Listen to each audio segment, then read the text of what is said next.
اعوذ باللہ من الشیطان الرجیم، بسم اللہ الرحمن الرحیم۔ یقیناً امام حسین علیہ السلام ان ہستیوں میں سے ہیں جن پر اللہ نے انعام کیا ہے۔ یقیناً امام حسین علیہ السلام صادقین میں سے ہیں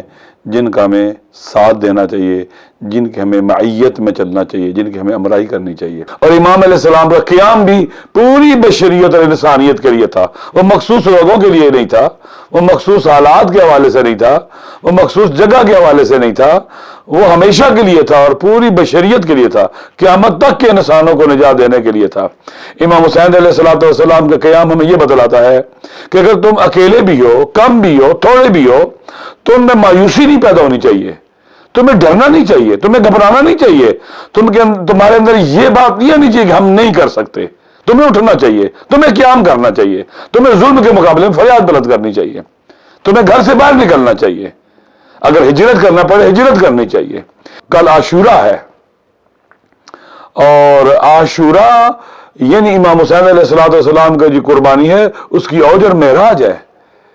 اس میں ہمارے لیے بہت پیغامات ہیں، اس میں ہمارے لیے ہدایت کے بہت زیادہ ہے، ذخیرہ موجود ہے ہدایت کا، اور ہدایت کی تعلیمات موجود ہے ہمارے لیے۔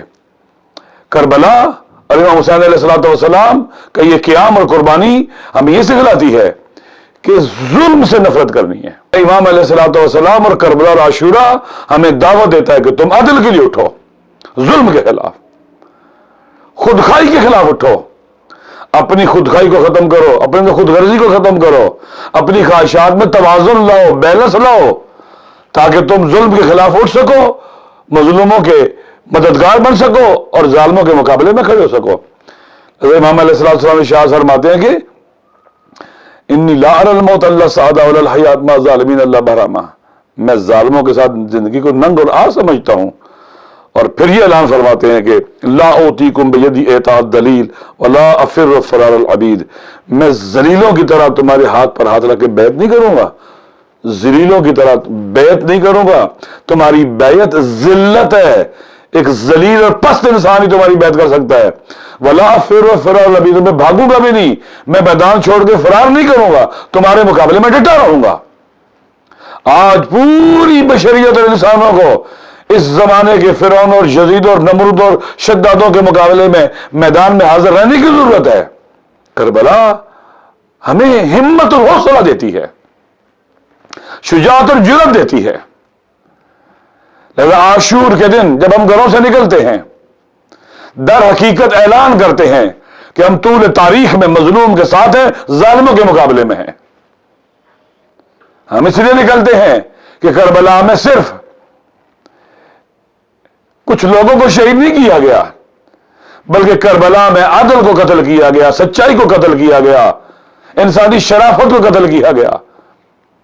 تمام انسانی اقدار کو قتل کیا گیا اور پامال کیا گیا۔ یہ جو کربلا کے اندر گلا کاٹا گیا شہیدوں کا، امام حسین علیہ السلام کا، یہ سچائی کا گلا کاٹا گیا، یہ لاش عدل و انصاف کو پامال کیا گیا، یہ جو خیمے جلے یہ انسانی شرافت اور وقار کو آگ لگا کے جلایا گیا، یہ جو بیویوں کے ہاتھوں میں رسیاں ڈالی گئی یہ انسانی عزت اور غیرت اور حمیت کو رسن بستہ کیا گیا، تمام انسانی اقدار کو مارا گیا، وفا کو، حیا کو انہوں نے قتل کرنے کی کوشش کی ہے۔ لہذا ہم ماتمی ہیں، ہم آج عزادار ہیں، سوگوار ہیں۔ کیوں کہ ہائے عدل قتل ہو گیا، ہائے سچائی قتل ہو گئی، ہائے انسانی شرافت قتل ہو گئی، ہائے انسانی عزت اور غیرت اور حمیت قتل ہو گئی، ہائے تمام انسانی فضیلتوں کو مارا گیا کربلا میں۔ اور ہم اس لیے مولا حسین کے ساتھ ہیں اور اہل بیت کے ساتھ ہیں اور عاشورہ اور کربلا کے ساتھ ہیں کہ انہوں نے تمام انسانی فضیلتوں کے شجرہ طیبہ کی آبیاری اپنے خون سے کی، انسانی فضیلتوں کے قرآن کو غلاف شہزادی نے اپنی چادروں کا پہنایا۔ کربلا کی طرف سفر حقیقت میں تمام انسانی فضیلتوں کی طرف سفر ہے، یہ عاشقانہ سفر ہے، یہ عارفانہ سفر ہے جو کربلا کی طرف ہے، عاشورہ کی طرف ہے، مولا حسین کی طرف ہے۔ آج سب سے آپوش ہیں، ماتمی ہیں، مرد و زن گھروں سے باہر نکلے ہیں، بچے نکلے ہیں، سیاہ پوش ہیں، عزادار ہیں۔ کربلا ضیافت بلا کا نام ہے، یہاں مشکلات سے ٹکرانے کا حوصلہ ملتا ہے، یہاں ہمت بنتی ہے، یہاں شعور و بصیرت ملتا ہے، انسان تاریخ کے تمام یزید اور فرعونوں کو پہچان لیتا ہے، ان کے مکروہ چہرے سے نقاب اتار لیتا ہے کربلائی اور عاشورائی بصیرت کے ذریعے۔ عاشورہ اور کربلا ہر سال جب 10 محرم آتی ہے اور ایام محرم آتے ہیں، ہمیں نیا ولولہ دیکھے جاتے ہیں، نیا جذبہ دیکھے جاتے ہیں، ہمیں نئی زندگی دیکھے جاتے ہیں، نئی حیات دیکھے جاتے ہیں، شعور اور بصیرت میں اضافہ کر کے جاتے ہیں، اور انشاءاللہ یہ سلسلہ بیداری کا آگے بڑھتا رہے گا،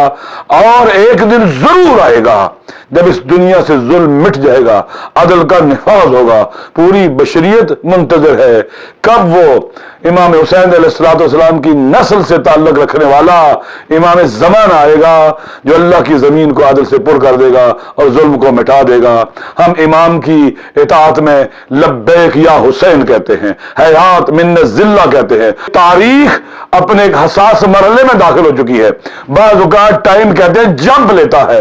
40 امام حسین علیہ السلام حقیقت میں ایک جمپ ہے، ٹائم تیزی سے آگے بڑھا ہے ظہور امام زمانہ کی طرف، اور انشاءاللہ